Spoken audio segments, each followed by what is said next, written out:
Page 226 of Esperanza Rising. As she walked down the row of cabins after work, she could see Isabel in the distance, waiting for her. Isabel sat up straight, primly, with her small hands folded in her lap, her eyes searching the row. When she saw Esperanza, she jumped up and ran toward her. As she got closer, Esperanza could see the tear streaks on her cheeks.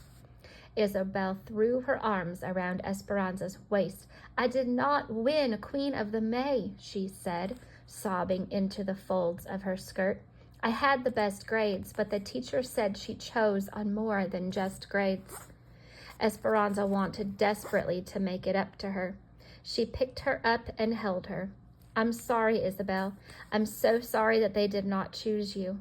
She put her down and took her hand, and they walked back to the cabin. "Have you told the others? Your mother?" "No," she sniffed. "They are not home yet. I was supposed to go to Irene and Melina's, but I wanted to wait for you."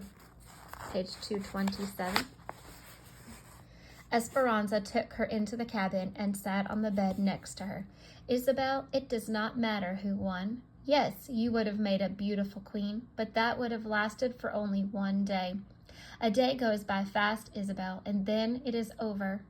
Esperanza bent down, pulled her valise from under the bed, and opened it. The only thing left inside was the porcelain doll. She had shown it to Isabel many times, telling her the story of how Papa had given it to her.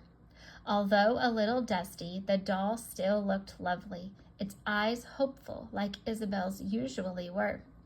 "I want you to have something that will last more than one day," said Esperanza.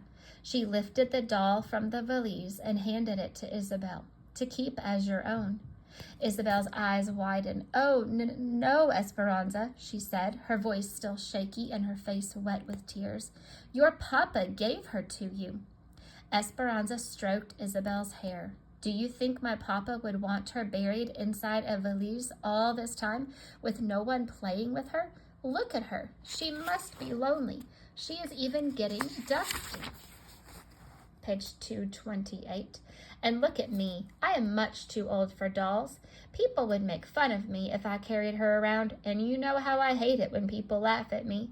Isabel, you would doing me and my papa a favor if you would love her." "Really?" said Isabel. "Yes," said Esperanza, "and I think that you should take her to school to show all your friends. Don't you agree? I'm sure none of them, not even the Queen of the May, has ever owned anything as beautiful."